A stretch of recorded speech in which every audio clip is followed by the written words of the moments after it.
እግዚአብሔር አባታችን ከጌታም ከኢየሱስ ክርስቶስ የመንፈስ ቅዱስ ኅብረት ይብዛልን። ዛሬም እግዚአብሔር ምሕረትና ቸርነቱን አብዝቶልን ይህንን ቃል ስለሰጠን እናመሰግናለን። በዚህ ጊዜ በዚህ ዘመን እግዚአብሔር ከቅዱስ ቃሉ የሆነ ከነፍስ የሆነ ሳይሆን ከስጋ የሆነ ሳይሆን ወይንም ከመቅናት የሆነ ሳይሆን እግዚአብሔር ከቃሉ የሆነ ቃል ስለሰጠን እናመሰግናለን። ከቅዱስ ቃሉ የሆነ ቃል ስለሰጠን እናመሰግናለን። የእግዚአብሔር ቃል ሲመጣ ያንጻል፣ ያበረታል፣ ያቆማል፣ ይመልሳል፣ ይገስጻል። ሁሉ በሁሉ የሆነው ቃሉ እግዚአብሔር ወደ እሱ እንድንመለስ ያደርገናል። ተንሸራታ ያለች ነፍስ ትመለሳለች፣ የበረታች ነፍስ ትጸናለች፣ የወደቀ ይነጻል፣ የተንሸዋረረ ይስተካከላል። ክብር ሁሉ ለእግዚአብሔር ለአምላካችን ይሁን። በዚህ ቅዱስ ቃሉ ላይ ደግሞ የእግዚአብሔር መንፈስ ስላለበት ቃሉ ደግሞ ባዶ ስላልሆነ የሚሰራና ሕያው ስለሆነ ስሙ ለዘላለም የተባረከ ይሁን። የእግዚአብሔር ቃል እንደ ሰው ቃል አይደለም። የእግዚአብሔር ቃል እንደ አንዳንድ ሰዎች ቃል አይደለም። እንኳን የእግዚአብሔር ቃል የባለስልጣን ቃል እንኳን ይፈጽማል። ይህ ቅዱስ ቃል ደግሞ የእግዚአብሔር ቃል ስለሆነ የሚሰራ የሚመልስ የሚያንጽ ስለሆነ የእግዚአብሔርን ቃል እንወደዋለን። መንፈስ ቅዱስ ስላለበት እስትንፋሰ እግዚአብሔር ስላለበት ከፍ አድርገን እንወደዋለን። ስሙ ለዘላለም የተባረከ ይሁን። ዛሬም እግዚአብሔር ረድቶን አንድ ነገር እንድናይ አንድ ነገር እንድንመካከር ፈቃዱ ሆኗል። እሱም ምንድን ነው? ባለን ነገር መደሰት፣ ባለን ነገር እግዚአብሔር መባረክ፣ ባለን ነገር በጣም ደስተኛ መሆን፣ ለመጨመር ዘመኑ እንደሚታየው ጨምር ነው። ዘመኑ እንደሚታየው ማጋበስ ነው። ዘመኑ እንደሚታየው ጨምረህ ባንክ ቡክ ላይ ጨምረህ እጅህ ላይ ጨምረህ ኪስ ላይ ታይ ነው። እግዚአብሔር ደግሞ የሚለው ከሚታየው ነገር ላይ መጨመር ሳይሆን ከኔ ጋር ኅብረት አድርግ፣ እኔ ባርክሃለሁ። እኔ በኪስህ ሳይሆን በእኔ ተማመን፣ በኪስህ ለመኖር ሳይሆን በእኔ ተማመን ነው የሚለን። ስሙ ለዘላለም የተባረከ ይሁን። አለመጨመር ክፋት ሆኖ በጣም ክፋት ሆኖ የሚታይበት ጊዜ ላይ ያለን ይመስላል። አለመጨመር ሞኝነት፣ አለመጨመር ድህነት፣ አለመጨመር አለማስተዋል፣ አለመጨመር እንደ ስንፍና የሚታይበት ጊዜ ላይ ያለን ይመስላል። ግን እግዚአብሔር ደግሞ የሚለው ከኔ ጋር ኅብረት ጨምር፣ ከኔ ጋር ኅብረት አድርግ፣ እኔ እንቅብህን በዋቃህን እባርካለሁ ነው የሚለው። ይህን ደግሞ ከአንዳንድ ጥቅሶች ከአንዳንድ ብዙውን ከጳውሎስ ነው የምናነሳው። ከጳውሎስ ሕይወት እንመለከታለን። ክብር ሁሉ ለእግዚአብሔር ለአምላካችን ይሁን። በፊልጵስዩስ 4:11 ላይ እንደዚህ የሚል ቃል አለ። ኢየሱስ ክርስቶስ ስሙ ለዘላለም የተባረከ ይሁን። ይህን የምለው ስለቸገረኝ አይደለም፣ ምክንያቱም በማንኛውም ሁኔታ ውስጥ ያለኝ ይበቃኛል የማለትን ማጣትን አውቃለሁ፣ ማግኘትን አውቃለሁ። ብጠግብ ብራብ፣ ባገኝ ባጣ፣ በማንኛውም ሆነ በየትኛውም ሁኔታ ያለኝ ይበቃኛል የማለትን ምስጢር ተምሬያለሁ ይለናል። ስሙ ለዘላለም የተባረከ ይሁን። እዚህ አካባቢ እንግዲህ እንደምናውቀው የፊልጵስዩስ ሰዎች ከብዙ ጊዜ በኋላ እርዳታ ነው ለጳውሎስ የላኩለት። ማለት የገንዘብ እርዳታ አሰባሰቡና ፊልጵስዩስ ያው ቤተክርስቲያን እዛ ተክሏል። እዛ ያለችው ቤተክርስቲያን ለጳውሎስ እርዳታ ላከች። ስለዚህ ግን እሱ የመለሰላቸው መልስ ደግሞ ምንድን ነው? የሰጣችሁኝን አመሰግናለሁ፣ የሰጣችሁኝን ባርካለሁ፣ የሰጣችሁኝን ተቀብያለሁ። ግን በሰጣችሁ ላይ ዲፔንድ ሆኜ ተደግፌ በሱ ላይ የምቆም ሰው እንዳልመስላችሁ። ስሙ ለዘላለም የተባረከ ይሁን። ይባርካቸውና ምን ይላቸዋል? ምንድነው የሚል? ይህን የምለው ስለቸገረኝ አይደለም። በጣም ይባርካቸውና በጣም እዚህ ሰዓት ላይ ስለደረሳችሁልኝ ስለቸገረኝ አይደለም፣ ምክንያቱም በማንኛውም ሁኔታ ውስጥ ያለኝን ይበቃል የማለትን ምስጢር ክርስቶስ አስተምሮታል። ስሙ ለዘላለም የተባረከ ይሁን። በዚህ ዘመን ያለኝ ይበቃኛል ብሎ ብር የሚመልስ አገልጋይ ይኖር ይሆንን? ያለኝ ይበቃኛል ብለን ረክተን እንኖር ይሆንን? እኔ ራሴን እየጠየኩት ነው።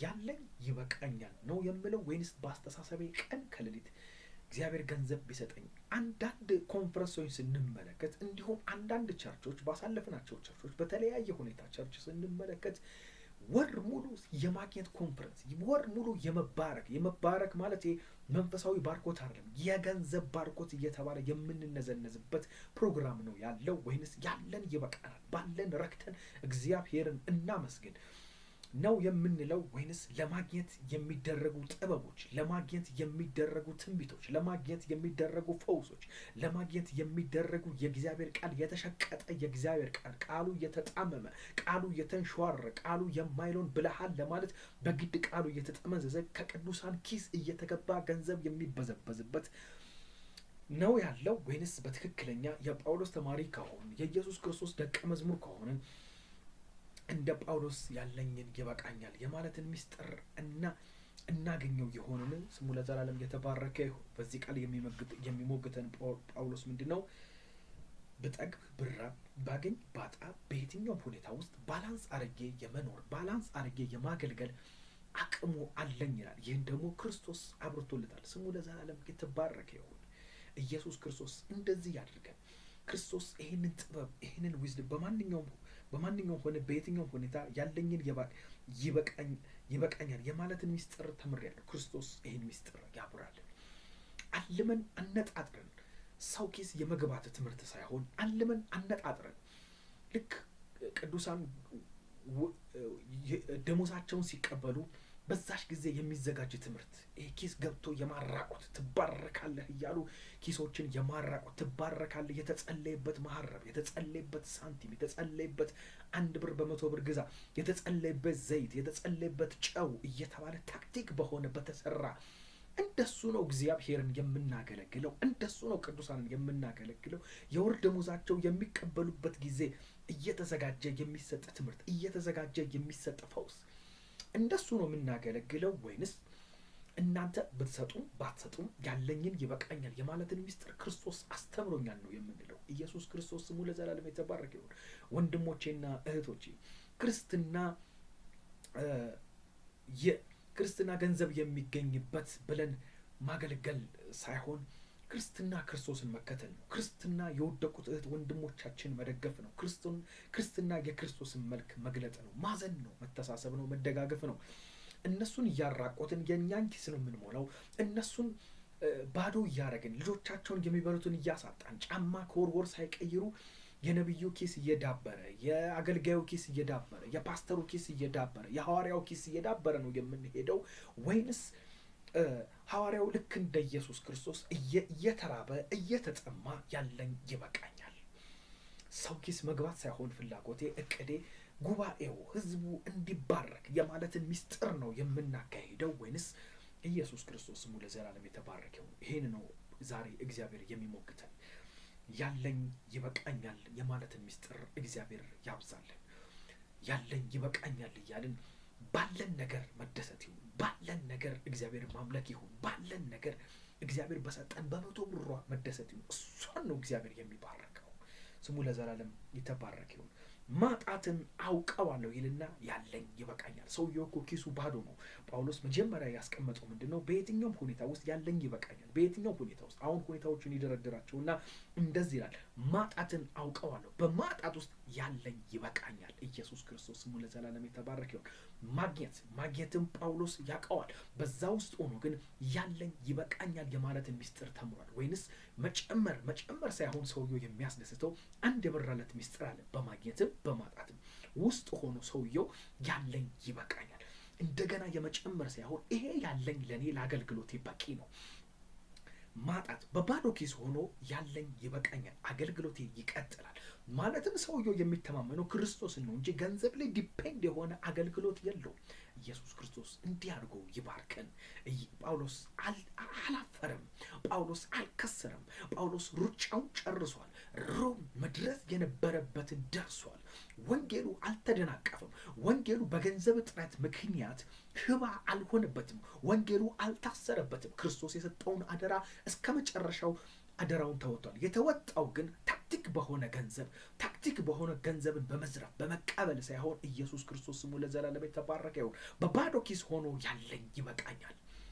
ወንጌሉ እንደማይቋረጥ ያውቋል። ለምን? ከክርስቶስ ጋር ነው የሱ ግንኙነቱ። እግዚአብሔር እንደዚህ አድርጎ ይባርከን። እግዚአብሔር እንደዚህ አድርጎ ስራችንን ይባርክ። እግዚአብሔር እንደዚህ አድርጎ ሱቃችንን ይባርክ። ሱቃችን ላይ አከማችተን ልክ ሲጠፋ ጠብቀን ዘይት የማውጣት፣ ሲጠፋ ጠብቀን ምርቱን የማውጣት፣ ሲጠፋ ጠብቀን ወይንም ነዳጁ ከመጨመሩ በፊት ያስገባ ነው ልክ ነዳጁ ሲጨምር ባሁን ያስገባ ነው ብለን አጓጉል ጭማሪዎች አድርገን ኢየሱስ ክርስቶስ አይባርከንም። እመኑኝ። ያ ባርኮት መንፈሳዊ ደስታ የለውም። ያ ባርኮት መንፈሳዊ ሐሴት የለውም። መንፈሳዊ ሐሴት ያለው ምን እንደሆነ ታውቃላችሁ? በክርስቶስ ተባርኪያለሁ። አየህ፣ እኛ አገልጋዮች ነን። ሱቅም ይኖረን ምንም ይኖረን ስናገለግል በክርስቶስ በጽድቅ በቅድስና እግዚአብሔርን ፈሪ እግዚአብሔር የሚደሰትበት እንዲሆን እግዚአብሔር ይባርከን። ቀጥሎ ምን አለ? ብጠግብ፣ ብራብ፣ ባገኝ፣ ባጣ ብሎ ይደረድራቸዋል። እነዚህን አራቱን ስንመለከታቸው ምንድን ነው? ብጠግብ ይልና ያለኝ ይበቃኛል። ሰውየው ጠግቧል።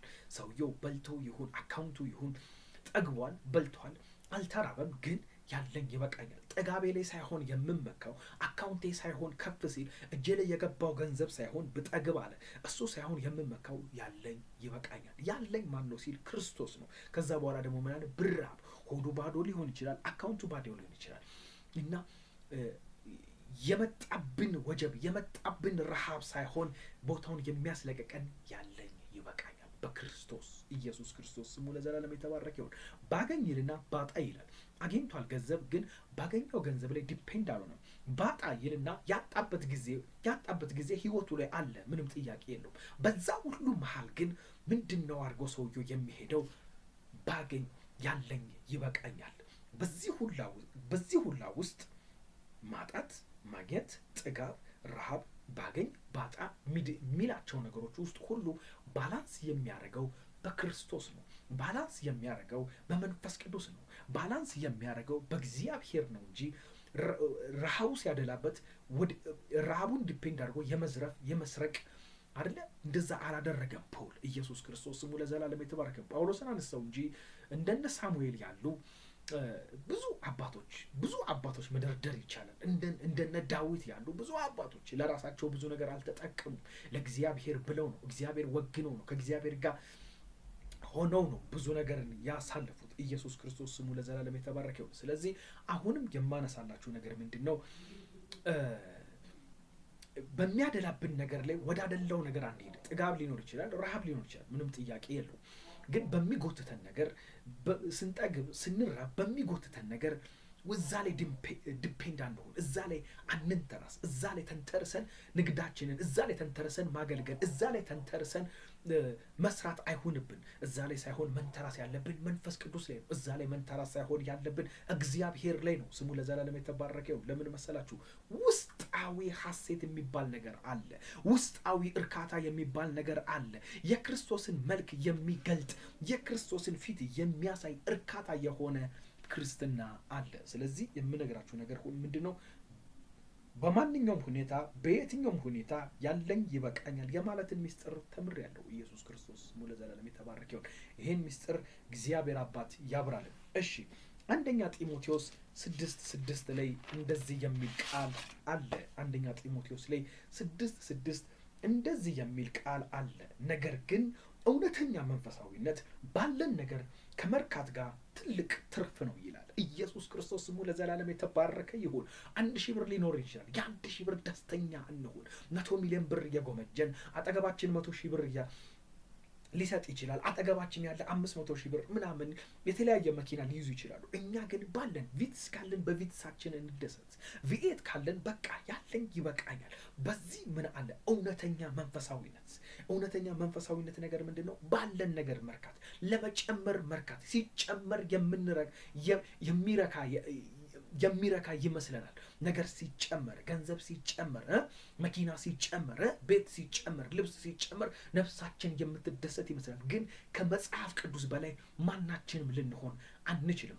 መጽሐፍ ቅዱሱ የሚለን ምንድን ነው? ቅዱስ ቃሉ የሚለን ምንድን ነው? ባለህ ነገር ተደሰት፣ እሱን እግዚአብሔር ይባርክልሃል። ለመጨመር ስትል እግዚአብሔርን እንዳትረሳ፣ ለማካበት ስትል፣ ለመጨመር ስትል እግዚአብሔር የማይፈቅዳቸው መንገዶች ህይወቶች ውስጥ እንዳትገባ።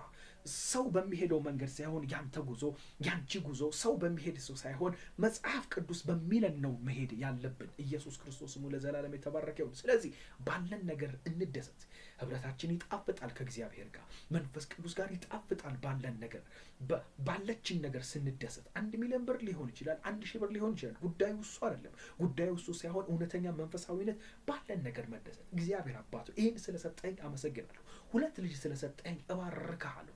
1 ልብስ ስለሰጠኝ አመሰግንሃለሁ። ይህን ደሞዝ ስለሰጠኝ የመጨመር እንትናችን ከመንፈስ ቅዱስ ጋር የመጨመር ህብረቱን የመጨመር ከቃሉ ጋር የመጨመር ይሁንልን እንጂ ምድር ላይ ባለ ነገር ለመጨመር በምናደርጋቸው ነገር አንረካም። መጽሐፍ ቅዱስ መክብብ የሚለን ይሄን ነው። መክብብን እስቲ ለመመልከት ሞክሩ። መክብብ ሙሉ የሚለን አብዛኛው የሚለን መጨመር ላይ ያሉ ነገሮች ሁሉ ብንጨምር የምንደሰት አይደለንም። ብንጨምር ይሄ አሁንስ በቃኝ የምንል ለምን? ውስጣችን ማንነታችን የመጨመርን ፍላጎት ስላለ በሱ የምንረካ ይህ ይመስላል፣ ግን አይደለም። የእግዚአብሔር ቃል የሚለን ምንድን ነው? ነገር ግን እውነተኛ መንፈሳዊነት ባለን ነገር ከመርካት ጋር ትልቅ ትርፍ ነው። ትልቁ ትርፍ ዛሬ በስመ አብ የቢዝነሴ ትርፍ፣ አቤት የቢዝነሴ ትርፍ፣ አቤት የገንዘቤ ትርፍ፣ እሱ አይደለም። ትርፉ የሚለን ቅዱስ ጳውሎስ የሚለን ቅዱስ ቃሉ የሚለን እውነተኛ መንፈሳዊነት ባለን ነገር መርካት ማለት ይሄ ነው ትርፍ። እግዚአብሔር የሚደሰተው ይሄ ነው። እግዚአብሔርን የሚያረካው ይሄ ነው እንጂ ለመጨመር፣ ለመስረቅ፣ ለማካበት ባንክ ቡካችን 00 ለመጨመር በምናረጋቸው ነገር ውስጥ ለምን መሰላችሁ? ክርስትናችንን እንዳንጥል፣ መንፈሳዊ ህይወታችንን እንዳንጥል። በቃ በክርስትና ቤተክርስቲያን ልንሄድ ይችላል። መንፈሳዊነት ላንተ ግን ውስጣችን ይረካል ወይ? ውስጣችን በጽድቅ በቅድስና የመጣ ፋይናንስ ነው ወይ? ኢየሱስ ክርስቶስ ስሙ ለዘላለም የተባረከ ነው። ጳውሎስ ከፊልጵስዩስ በተላከለት ስጦታ ቢደሰትም በላኩለት ስጦታ አልተደገፈም፣ አልታመንም። ከአንዳንድ እንግዲህ ማብራሪያዎች ነው ይህንን ያገኘሁት። እውነት ነው ስንመለከተውም ጳውሎስ ከፊልጵስዩስ በተላከለት ስጦታ ቢደሰትም በላኩለት ስጦታ አልተደሰተም፣ አልታመንም። የሱ ደስታ የሱ መታመን ምን ላይ ያለው ከተባለ ክርስቶስ ላይ ነው። ኢየሱስ ክርስቶስ ስሙ ለዘላለም የተባረከ ይሁን። ገንዘብ እንደሚሄድ ገንዘብ እንደሚመጣ ያውቀዋል። ገንዘብ የማለት ፍላጎቱን ውስጡን ገሎታል። የሱ ፍላጎቱ ምንድነው? ክርስቶስ ነው። ስለዚህ ወንጌሉ የሚቀጥለው እነሱ እንደውም ቅዱስ ቃሉ የሚለን ቦታውን ብናነበው ከብዙ ጊዜ በኋላ ነው ያስታወሱት። ከረጅም ጊዜ በኋላ ነው ያስታወሱት። እነሱ ከረጅም ጊዜ በኋላ ቢያስታውሱትም እስከዛ ድረስ ግን ጳውሎስ የደረሰው ወንጌል አልታሰረም። ጳውሎስ የደረሰው መገለጥ ለአሕዛብ በመስበክ አልተገታም። ኢየሱስ ክርስቶስ ስሙ ለዘላለም የተባረከው። ስለዚህ የምላችሁ ነገር ምንድነው? ሱቃችሁ አይቆምም፣ ቢዝነሳችሁ አይቆምም፣ አገልግሎቱ አይቆምም። ይልቁንስ በክርስቶስ በቃ የሰጠኝ ራእይ ክርስቶስ ነው፣ ይቀጥላል። ገንዘብ ላይ ሳይሆን ገንዘብ ተቀብሎ ቴሌቪዥን እንከፍታለን፣ ዩቲዩብ እንደዚህ እናደርጋለን። ካሜራም የለ ምንም የለ። ከክርስቶስን ከያዝክ መቀጠሉ አይቀርም። ወንጌሉ ኢየሱስ ክርስቶስ ጋር ህብረት የምታረግ ከሆነ ከመንፈስ ቅዱስ ከእግዚአብሔር ጋር ህብረት የሚቀጥል ከሆነ በገንዘብ ላይ ዲፔንድ አትሆንም። ይልቁንም ገንዘብ ባልሰጡ ቁጥር ኢየሱስ ክርስቶስ ደጆችን እየከፈተ ያስተምራል። ስለዚህ በደረሰው ስጦታ በደረሰው ገንዘብ ፖል ቢደሰትም ቢባርካቸውም ግን ወንጌሉ እስከዛ ድረስ ስላልታሰረ የኛም ነገር አይታሰርም እላችኋለሁ። በሁለተኛ ደረጃ ባለጠግነት ራሱ ለመርካት ራሱ ምክንያት ሊሆን ይችላል። ባለጠግነት ራሱ ላለመርካት ራሱ ምክንያት ሊሆን ይችላል። ላለመርካት ባለጠግነት በቃ ምንድን ነው? አይረካም። በዓለም አንደኛ ሀብት ያለው ይጨምራል፣ እታች ያለውም ይጨምራል። ለመርካት መርካት በክርስቶስ ነው። መርካት ባለን ነገር ነው። ሰማይ የሚደሰተው በዚህ ነው። የዓለም አቆጣጠር ጨምር ትልሃለች። የክርስቶስ ደግሞ አቆጣጠር ምንድን ነው? ባለ ነገር ተደሰት ነው። ዓለም ምን ትልሃለች? ጨምርበት እንጂ። ዛሬም ስራ፣ ነገም ስራ፣ ከነጎዳም ስራ፣ ከእሑድ እስከ እሑድ ስራ፣ እንትን በል፣ የተለያዩ ደጆችን ክፈት፣ አጋብሰው፣ 00 ቁጥርን ጨምረው ነው የምትልህ ዓለም። ክርስቶስ ደግሞ የሚለን ቅዱስ ቃሉ ደግሞ የሚለን ባለህ ነገር ተደሰት። ስለዚህ ባለጠግነት ራሱ ምን እንዳይሆንብን፣ ማነቆ እንዳይሆንብን፣ እርካታን እንዳያሰጣን፣ እርካታን አንቆ እንዳይዝብን። ክርስትና ምንም ጥያቄ ነው፣ ይባርካል። ምንም ጥያቄና መልስ የሌለው ነው። ግን እሱ ላይ ዲፔንድ እንዳንሆን መባረኩ ላይ ሲስተም መባረኩ ላይ ተንጠልጥለን መባረኩ ላይ ተሰፍተን መባረኩ ላይ ቀምረን መባረኩ ላይ እንድንባረክ መስጠት እንድንባረክ መዝራት እንድንጨምር ምናምን ሳይሆን የሚፈልገው እግዚአብሔር ባለን ነገር እንድንደሰት ነው። ስሙ ለዘላለም ባለን ነገር ላይ እንድንደሰተው እንጂ መጨመር ላይ ብዙም እግዚአብሔር ፎከስ አያደርግም። ኢየሱስ ክርስቶስ ስሙ ለዘላለም የተባረከ ይሁን። በሶስተኛ ደረጃ የማነሳላችሁ ምንድነው? ጳውሎስ ስጦታውን ሲቀበል ደስ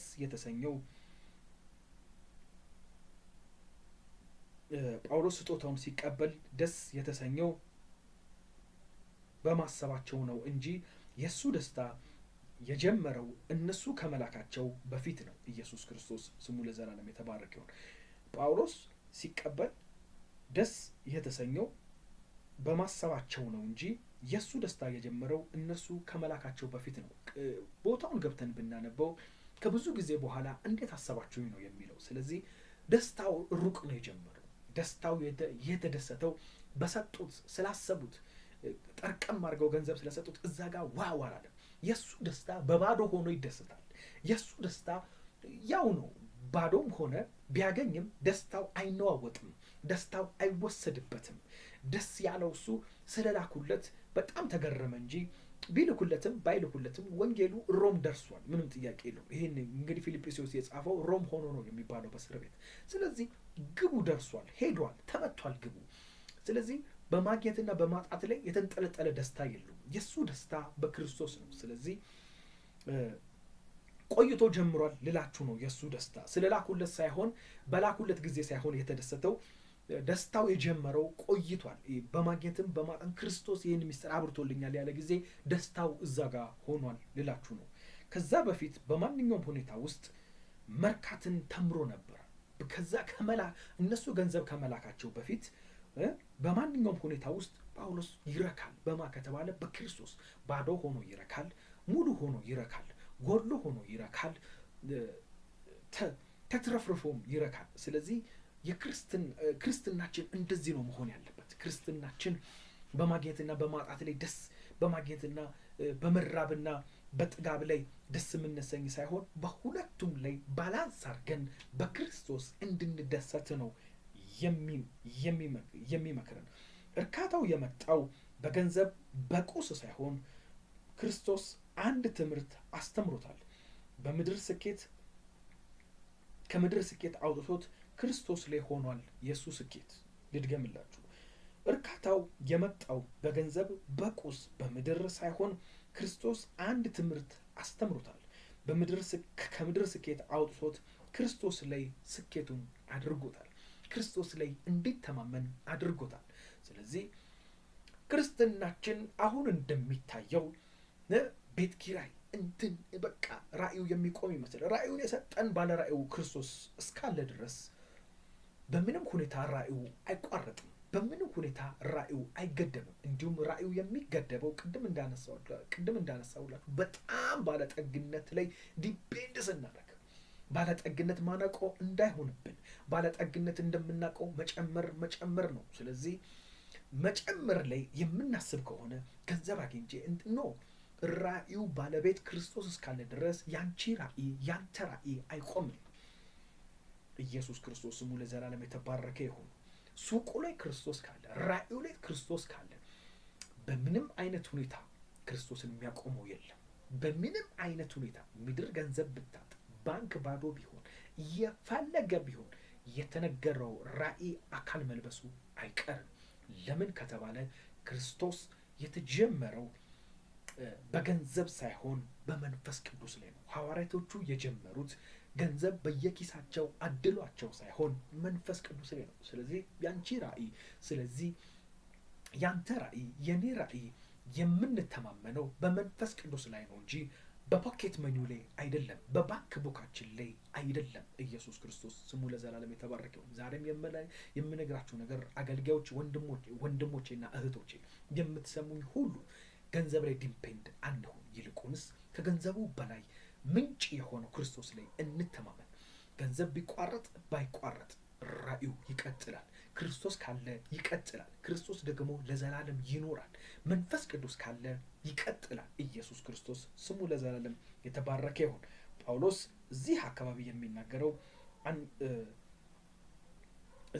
የሚናገረው ስለላኩለት ደስ ብሎት ሳይሆን በላኩለት ቢደሰትም በላኩለት ቢገረምም እሱ እንግዲህ የተደሰተው ደስታው ቀድሞ የጀመረ ነው። ደስታው ቀድሞ በክርስቶስ የጀመረ ነው። ስለዚህ ቅድም እንዳልኳችሁ ነገር ግን እውነተኛ መንፈሳዊነት ባለን ነገር ከመርካት ጋር ትልቅ ትርፍ ነው ይላል።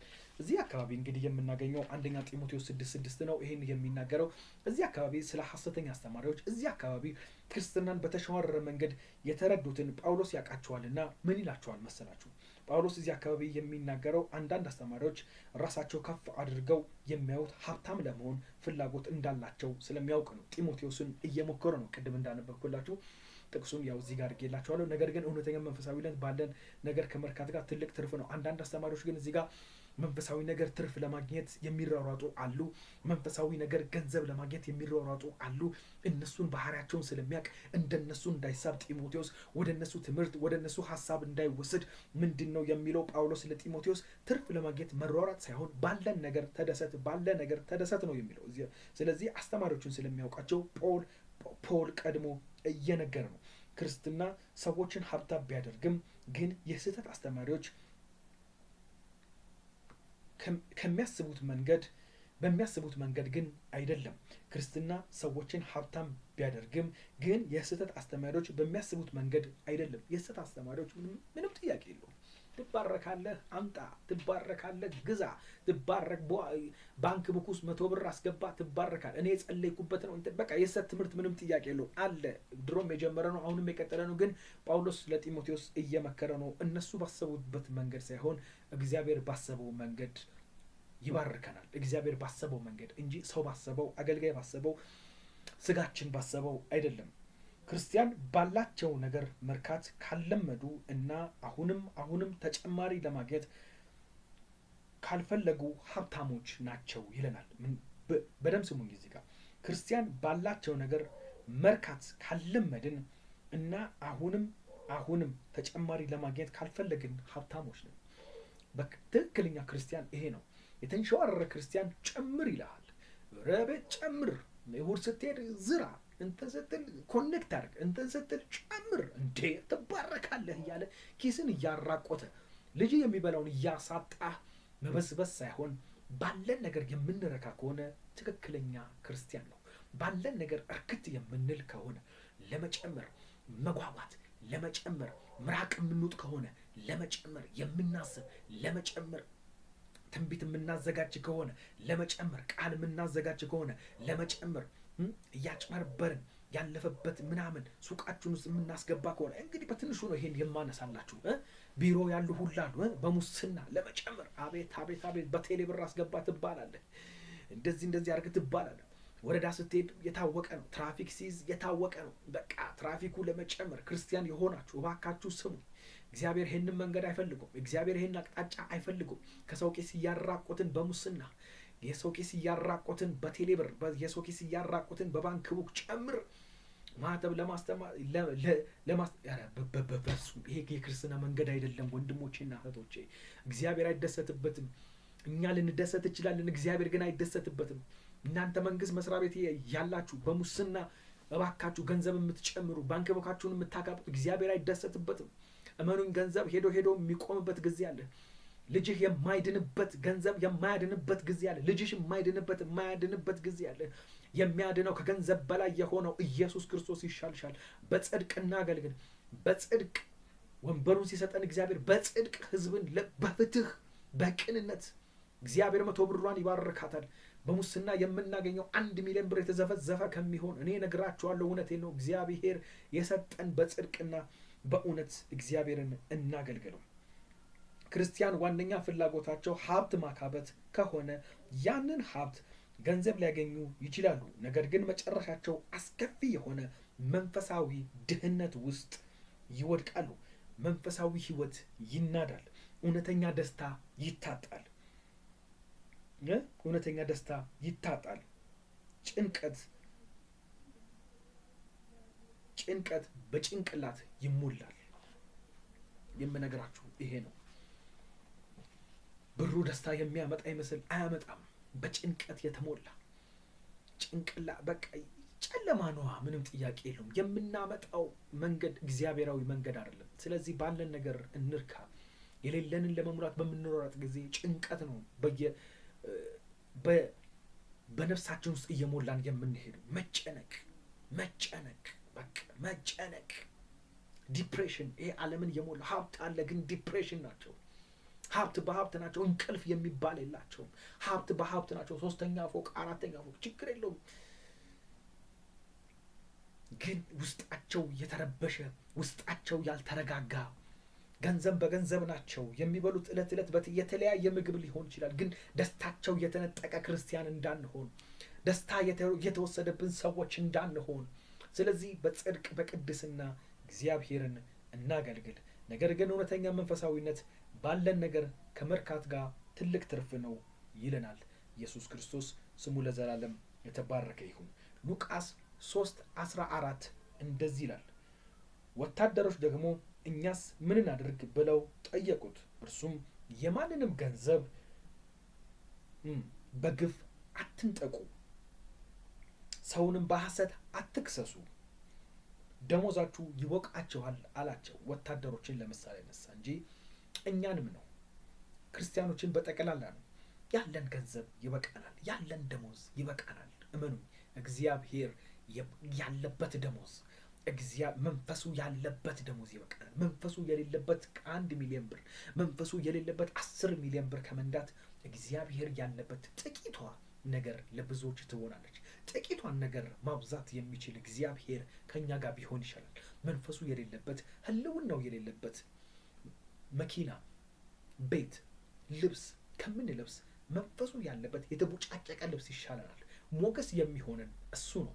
በሰዎች አይን ሊሆን ይችላል። በመንፈስ ዓለም ግን የተራቆትን፣ በመንፈስ ዓለም ግን የእግዚአብሔር ህልውና አብሮን የሌለ ሰዎች እንዳንሆን። ስለዚህ እግዚአብሔር የሰጠን ደሞዝ፣ እግዚአብሔር የሰጠን ገንዘብ ይበቃናል። ኢየሱስ ክርስቶስ ስሙ ለዘላለም የተባረከ ይሁን። ዕብራውያን 13:5 እንደዚህ ይለናል፣ ራሳችሁን ከፍቅረ ንዋይ ጠብቁ፣ ባላችሁ ነገር ረክታችሁ ኑሩ፣ ምክንያቱም እግዚአብሔር ከቶ አልተውህም በፍጹም አልጥልህም ብሏልና። እግዚአብሔር ላይ ዲፔንድ እንሁን እባካችሁ። ከፍቅረ ንዋይ እንጠበቅ፣ ከመጎምጀት እንጠበቅ፣ ከመጓጓት እንጠበቅ፣ ከማግኘት እንጠበቅ። ከማግኘት መሻት፣ ከመጓጓት መሻት፣ ለመጨመር በምናረጋቸው ነገር ውስጥ ኃጢአታዊ መንገድ ከመሄድ እንጠበቅ፣ ከፍቅረ ንዋይ እንጠበቅ። ባላችሁ ነገር ረክታችሁ ኑሩ። ባለን ነገር እንርካ፣ በተሰጠን ደሞዝ እንርካ። እግዚአብሔር ምን ይላል? ከቶ አልጥልህም በፍጹም አልተውህም ብሏል። ኢየሱስ ክርስቶስ ለዘላለም የተባረከው። በእኛ ድህነት እሱ አይደሰትም። በእኛ በማጣት እሱ አይረካም። በእኛ በመጎሳቆል እሱ ደስተኛ አይሆንም። የእሱ ደስታ ምንድን ነው? ባለን ነገር ስንደሰትለት፣ ባለን ነገር ስንረካ ነው። ባለን ነገር እግዚአብሔርን ስናመሰግን ነው። ራቁታችንን አድርጎ ቡጭቅጭቅ አድርጎን በድህነት ጉስቁል አድርጎን እግዚአብሔር አይጥለንም። ጻድቅ ሲጣል ዘሩም እንጀራ ሲለምን አላየሁም ይላል። መዝሙር ላይ ነው አይደል የሚናገረው? የዳዊት ንግግር ነው አይደል? ጻድቅ ሆነ እግዚአብሔር በአንተ ሊደሰት፣ በአንተ ድህነት፣ በአንቺ መጎሳቆላ አይደሰትም፣ አይረካም። የሚረካው ባለን ነገር ስንረካለት ይባርከናል፣ ስንረካለት ይደሰታል እንጂ በዛች መንገድ በኃጢአታዊ መንገድ ከኛ ጋር አይተባበርም። በሁለተኛ ቆሮንጦስ 9:8 ላይ እንደዚህ የሚል ቃል አለ፣ ሁሉ ጊዜ በሁሉ ነገር የሚያስፈልጋቸውን ሁሉ አግኝታችሁ ለበጎ ስራ ሁሉ እንድትተርፉ እግዚአብሔር ጸጋን ሊያበዛላችሁ ይችላል። እግዚአብሔር ጸጋ ነው እንጂ የሚሰጠን ከስርቆታችን ጋር አይተባበርም። እኔ ለቤተ ክርስቲያን ገንዘብ መስጠት እፈልጋለሁ፣ ጸጋን ያበዛልሃል። እኔ ቤተ ክርስቲያን ማሰራት እፈልጋለሁ፣ ጸጋን ያበዛልሃል። እኔ ቻናል መክፈት እፈልጋለሁ፣ ጸጋን ያበዛልሃል። እኔ ቻናል መክፈት እፈልጋለሁ ብዬ ሌብነት ውስጥ ስገባ ጸጋውን አይሰጠኝም። እኔ ቸርቼን ማስፋፋት እፈልጋለሁ፣ ብሎኬት መግዛት እፈልጋለሁ ብዬ በትንቢት ሰው ኪስ ውስጥ ስገባ እግዚአብሔር ከኔ ጋር አይተባበርም። ገንዘቡ ሊመጣ ይችላል፣ ገንዘቡ ላይ ግን እግዚአብሔር የለበትም። የእግዚአብሔር ጸጋ ያለበት ገንዘብ ይሻላል። እህቶቼና ወንድሞቼ፣ ሱቃችን ውስጥ ያለ የእግዚአብሔር ጸጋ ይሻላል። ቸርቻችን ውስጥ ያለ የእግዚአብሔር ጸጋ ይሻላል። ኢየሱስ ክርስቶስ ስሙ ለዘላለም የተባረከ ይሁን። 97% ቸርች አሁን የሚወራባት የገንዘብ ያላት ፍቅር፣ ጸጋ ግን የለበትም። እግዚአብሔር የሰው ህይወት አይቀየርም። እስቲ ልብ ብላችሁ ተመልከቱ። የሰውን ህይወት የመቀየር ጉልበት የለም፣ ጸጋ የለም። ወሬ ብቻ መንጫጫት ብቻ ነው ያለው። ግን የነ ጳውሎስ ትምህርት ግን የክርስቶስን ትምህርት ካየ ነው ህይወትን ይቀይራል፣ ህይወትን ይነካል፣ የሰዎችን ማንነት ይቀይራል። ለምን ከተባለ የእግዚአብሔር ጸጋ ሳይጎረብጠው አለ፣ ሳይገፋ አለ፣ የእግዚአብሔር ሳይሸቀጥበት ሳይዋሽበት አለ።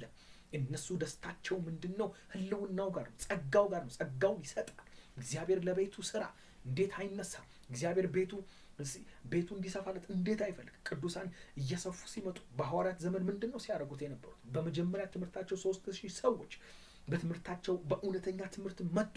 ከዛ ዝም አላቸው እግዚአብሔር? ኖ መሬታቸውን እየሸጡ እርሻቸውን እየሸጡ ቤታቸውን እየሸጡ ሐዋርያት ስር እያመጡ ገንዘቡን ይጥሉ ነበር። ሐዋርያቶቹ ሸቀጠው ነው እንዴ?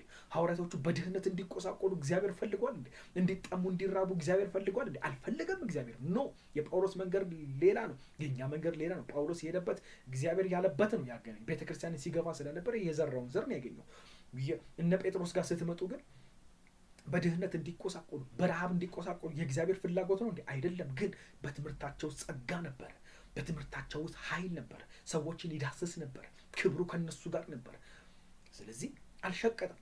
ትዝ ይላችሁ እንደሆነ ሐናንያና ሰጲራ ገንዘብ ታታ አድርገው ደበቅበቅ አድርገው የማያይ መንፈስ ቅዱስ ያ ቤተ መቅደስ መስሏቸው መጡ። ጴጥሮስ ግን በሱ አልተሸወድም። ጴጥሮስ ከገንዘባቸው ይልቅ ጸጋው ነው ያሳሰው። ጴጥሮስ ከገንዘባቸው ይልቅ ህልውናው ነው ያሳሰው። ጴጥሮስ ትክክለኛ እርምጃ ነው እዛ ጋር የወሰደው። ኢየሱስ ክርስቶስ ስሙ ለዘላለም የተባረከ ይሁን።